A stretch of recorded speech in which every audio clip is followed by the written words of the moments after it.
Good morning, good afternoon, or good evening to you all, wherever you are in the world. And welcome to Sustainable Success. My name is Dr. Lisa Gordon, and I will be your host for today. So, it's been a little bit of a, I would say, crazy ride for 2024.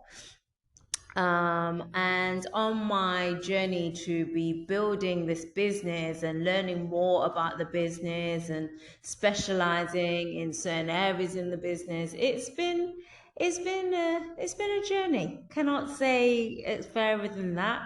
We're currently on road to acquiring our next 100 clients by March 2024. So we have a little offer out at the moment that, for any leads that people give to us, on those leads that we close on, we will reward the referrals, the £300. So this is going quite well. We've got a lot of inquiries and a lot of potential clients. So I'm hoping that this week we can turn some of those potential clients into actual clients and start getting more and more clients on board. So yeah, that's the goal for 2024.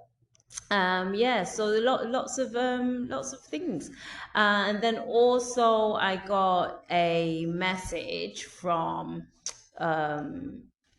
these people that are doing startup of the year for 2024. So that's also interesting. So then I'm going to be applying for that to see if we get anywhere. So watch this space.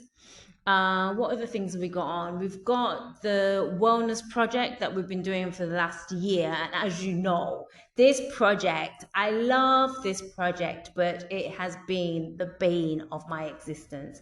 I have never heard no so much in my life. And the thing is, what annoys me the most, I'm just talking to you here, right? This is not for anybody else, but the thing that annoys me the most is that last year we must have put in 12 applications for this innovation. Every time we got a rejection back, we took on the feedback, took the feedback on, then we reapplied again. Then there was some different reason why they couldn't give us the loan to do the funding. Then we did it again. So 12. And then I think the stab in the back is where I've seen that they've just been giving out billions of pounds to Ukraine. So I was like, okay, you couldn't afford, I think one of our ones was like $250,000 to do the project. So they couldn't afford $250,000 to give a startup company, a black startup company. They couldn't afford that, female led, that would generate jobs for the UK and put innovation in the UK, but they can afford billions of pounds for a war. So am I a little bit annoyed about that? Yes, a little bit, but we go on regardless. We are on a mentorship program now for that. And it's not, sometimes we have these amazing ideas, we have these great ideas, and that's amazing, right? But trying to convince other people to give you money for the ideas, that's another thing. Using other people's ideas to make your ideas come true. So we're just going to jump on this mentorship program, right? Because it might just be our delivery. It might just be what we're saying. They might have another language that we need to be using. So we'll see. I wrote 3 or 4 books last year, lost count, right? 3 or 4 books I wrote last year, but I cannot write a proposal to get some money so that people can detect cancer earlier on in their life, right? Or might even stop or prevent cancer. So yeah, that's my little rant on that. What else have we got coming out? We've got the IBS Wealth coin or wealth seed. That is going to be our new coin. I tried to look into this Bitcoin, and it seems like nobody knows who this guy is that invented it or where it came from. But people are putting in billions and billions and billions of pounds in there. And now, as I can see the shift for what's happening, where we might be, it may be 10 years, it may be 15, it may be 30 years, I don't know. But we might see like a little bit of a shift in how we handle money and how money is and what we do, how we do our currency exchange.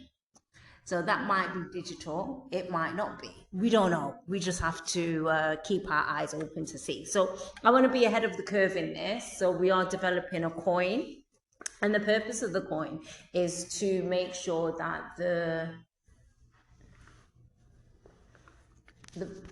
I'm trying to think of a nice way to say it, but the purpose of the coin is to make sure that the supply chain is more transparent. Now, there's a lot of people that want to do trade, that want to pay for things, but you know, sometimes some places they don't accept PayPal. Some places, you know, it costs so much money to transfer, so many different things. So if we had a coin where one person from one place could pay us, and then we can just pay the suppliers, I think it would be a lot easier. So that is also in development at the moment as we speak. So I'm excited for that to be coming out this year. And that's it. We might jump on the blockchain, but that just is going to take a little bit more research in. It's either going to be the toss up between, is it going to be blockchain, or is it going to be a wallet? Yeah. But I have to do a little bit more investigating into that to find out what I'm gonna do with that. So that's our company at the moment. That's all the great things that have been happening in 2024. Great team. I cannot even express how great the team is. Makes me look amazing and making me able to do more things. So that's it. But you know, as bosses, with people come, people go, people have like, and I just have to be grateful that I met these people on their journey, yeah, whether they stay, whether they go, whatever. So it's not about making my dreams come true, it's about just being that part on the journey, really. So yeah, that's good. So right, so today I'm going to be talking about importing regulations. Now, it might sound like a little bit of a scary term, but don't worry, I'm here to guide you through this maze, the rules and the requirements, so you can confidently navigate the world of imports like a professional. Now, the thing is, with the requirements and the regulations, they're always changing. It don't matter what you do, they're always changing. So you always have to keep your eye on the ball to make sure that you know what's happening. So I'll just start off just where I've been learning. I'm just going to reiterate to you what I've learned and what's worked for me. Things that I've implemented. Sorry, implemented into the company to see what works. So imagine, right, that you have a treasure chest and that's full of toys, full of clothes, yummy treats from a faraway land. So importing regulations are like the magical map that tells you how to bring these treasures safely into your own kingdom.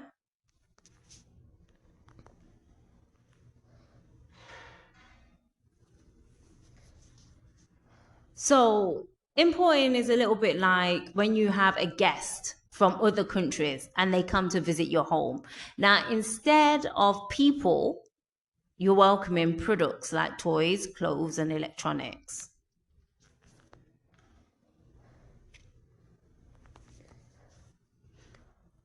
Another important question that I ask myself regularly, and when I first started on my journey, is why do we have the import regulations?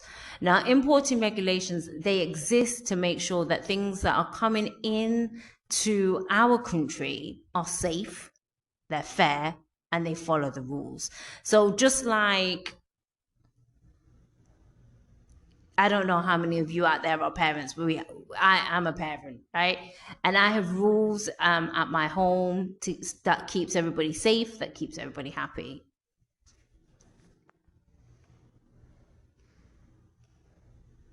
Which is a little bit of contradiction because I'm always like, the government's not going to save you. There's nobody going to be able to save you.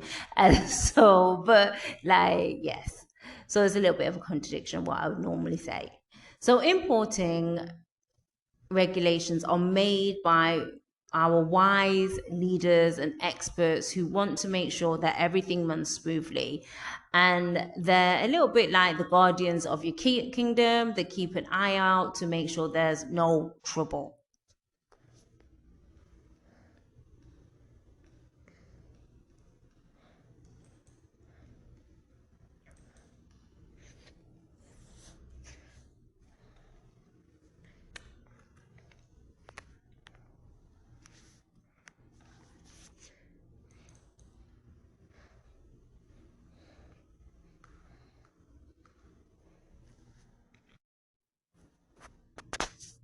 So implementing safety standards, it keeps products safe for everybody.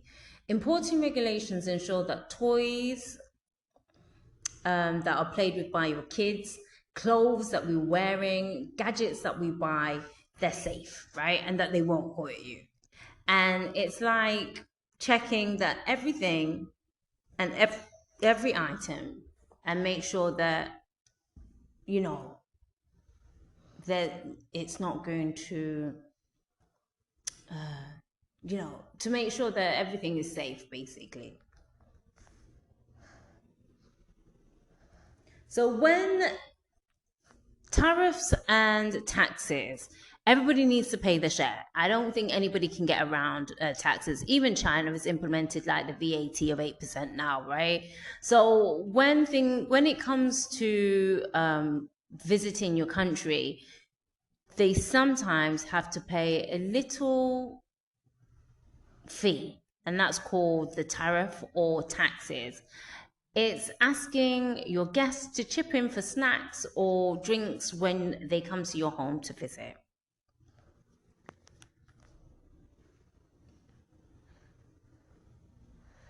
Documentation requirements, like any paperwork, it's just, I can only describe this like a permission slip that you would get at school. Importing goods needs to have paperwork too, and it helps keep track of everything, and it makes sure that everyone follows the rules. And UK, stickler for rule following, right? Stickler. But then there's that unwritten rule, right? I didn't realize this.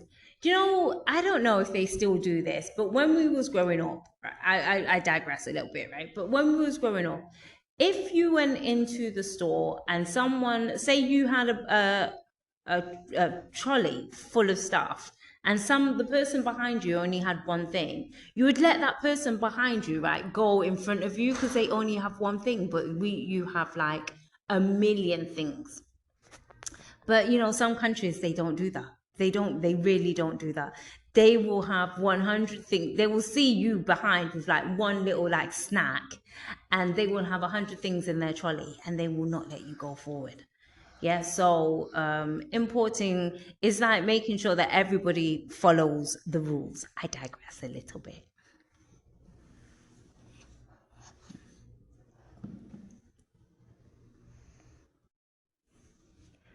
But if you're feeling a little bit lost, a little bit confused, don't worry, because ICE maybe is the solution. Your friendly experts will help you to understand the rules and will guide you through the process.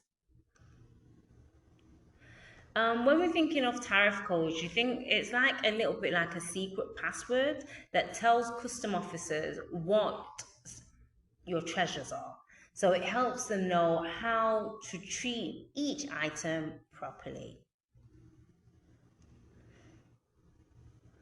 Just like wrapping a present, packaging is the same for your goods. It keeps them safe, and it also secures that it provides security for the journey that they're going on. Labels are like little notes, and it tells everybody where the goods are going. Um, and important information about the goods, and like where they're from, what they're made of, that kind of thing. QC checks, quality checks. Before sending anything off, it's essential to make sure that everything is in tip-top shape. Sometimes you can use a third party because the factory might say that it's okay and then it goes, and then once it gets to the other side it's not like that. So sometimes it's better to use a third party QC person, or again, ICMA Business Solutions, we do that. So the journey from the port to the destination, custom clearance, that process. So when your goods arrive at the border, they have to go through customs, and that's like showing your passport before entering the country. Getting your goods from one place to another involves a lot of planning and teamwork, and it's a little bit like organizing a big party. Sometimes things don't always go to plan, so it's important that you've got someone on your team that's always able to handle or find solutions to every problem.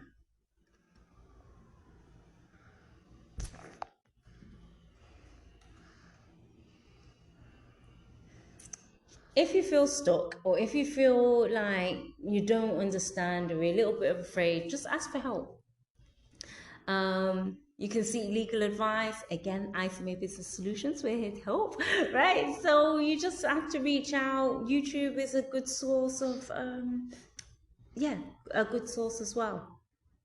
But stay informed. Knowledge is power. Stay updated with the latest rules and regulations, and that helps avoid any nasty surprises.